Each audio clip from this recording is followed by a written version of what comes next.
কোনো মসজিদের ইমাম যদি তাবিজ ঝাড়ফুঁক দেয় এবং পুরুষ মহিলাদের সরাসরি দেয়, তবে তার পিছনে জামাতে নামাজ পড়া জায়েজ হবে?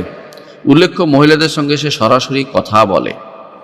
দেখুন, মসজিদের ইমাম যদি কোরআন দিয়ে তাবিজ দেয়, তাহলে তিনি গুনার কাজ করছেন, শিরিক করেননি। কারণ কোরআন দিয়ে তাবিজ দিলে শিরিক হয় না, গুনাহ হয়।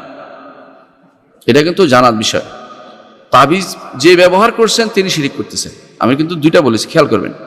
যিনি দিচ্ছেন এই পদ্ধতিটা শরীয়ত সম্মত না। আর যিনি শিরিক করতেছেন, কেন? রাসূলুল্লাহ সাল্লাল্লাহু আলাইহি ওয়াসাল্লাম শিরিক করেছে বলছেন, মান আল্লাকা তামিমাতান ফাকাদ আশরাকা। তাবিজ নাম, তামিমা নাম নিয়ে এই কোনো রকমের তৈরি করা, ধোঁয়াশা অবস্থা তৈরি করা জায়েজ নেই।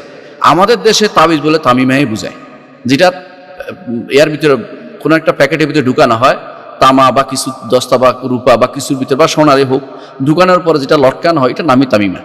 আর তাবিজ হচ্ছে আউযু বিল্লাহি মিনাশ শাইতানির রাজিম পড়া, কুল আউযু বিল ফালাক পড়া, কুল আউযু বিন নাস পড়া, অথবা কোনো কিছু দিয়ে ফু দেয়া, এগুলো তাবিজ বলা হয়। তাবিজগুলি আমার দেশে তামিমা হিসেবে প্রচলিত। সুতরাং শব্দের মারপেচ দিয়ে এই বর্তমানে যে মাদুলি লটকানো হয়, তাবিজ শব্দ যেহেতু অর্থশুদ্ধ আছে, এটা দেখেইয়া মূল কাজটাকে জায়েজ করার কোনো সুযোগ নেই, এটা হারামই থাকবে। সুতরাং তাবিজ, কোরআন দিয়ে তাবিজ দেওয়াটা হারাম, আর লটকানোটা শিরকের, ছোট শিরক এবং বড় শিরকের পর্যায়ে দুইটার একদিন একটা হবে। যদি বিশ্বাস করে যে এইটা কেউ করলে এটা আল্লাহ তাআলা এর মাধ্যমে শিফা দেবে, তাহলে ছোট শিরক হবে। আর যদি মনে করে যে এটা ভালো করে দিবে, তাহলে বড় শিরক হয়ে যাবে। সুতরাং তাবিজ ব্যবহারের এই বিস্তারিত জিনিসটা আমাদের জেনে নেওয়া উচিত। আর যদি কোরআন ছাড়া অন্য কোনো দিয়ে তাবিজ দেয়, নাম দিয়ে অথবা কোনো শয়তানের নাম দিয়ে কোনো কিছু দেয়, তাবিজ দিয়ে, গাছ দিয়ে, বিভিন্ন রকমের জিনিস দিয়ে দেয়া হয়। অনেক সময় বিভিন্ন শিরকি নাম দেয়, অনেক সময় আসহাবে কাহফের নাম দেয়, তথাকথিত ইয়ামলিকা মাকসাল মিনার নাম দিয়ে দেয়, ভর্তি করে দেয়। এই জাতীয় জিনিস যদি কেউ দেয়, তাহলে সেটা অবশ্যই শিরকি তাবিজ, এতে কোনো সন্দেহ না। যে দিচ্ছে সেও শিরিক করলো, যে নিচ্ছে সেও শিরিক করলো। এখন প্রশ্ন হচ্ছে, যদি কেউ এই জন্য তাবিজ দেয়, বিষয়টা যেহেতু একটা শব্দ, সংক্ষিপ্ত শব্দ, এটাকে ব্যাখ্যা করার প্রয়োজন রয়েছে।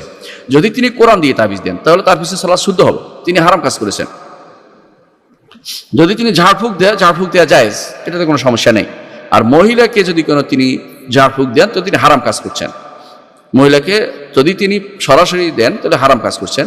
আর যদি পর্দার থেকে দূরে থেকে দেন, তাহলে সেটা হারাম কাজ হবে না। কখনো কখনো রাকি লাগে মানুষের, শয়তান আসর করলে তাদেরকে তাড়াতে হয়, সেই ঝাড়ফুঁক লাগে, তখন সে কী করবে? বাধ্য হয়ে যদি দিতে হয়, পুরুষ মানুষ পাওয়া না, মানে তাদের মাহরাম না পাওয়া যায়, তখন সেই সময় দিতে হবে। কি করবেন? কিন্তু সরাসরি দিতে পারবেন না। সরাসরি তার দিকে তাকিয়ে থেকে তার কোনো কিছু দেখে ফু দেয়া, সেটা হারাম হবে, সেটা হারাম কাজ হবে। কিন্তু তার পিছনে সালাত হবে না এমনটি বলা যাবে না। কারণ হারাম করলেই তার পিছনে সালাত হবে না তা না।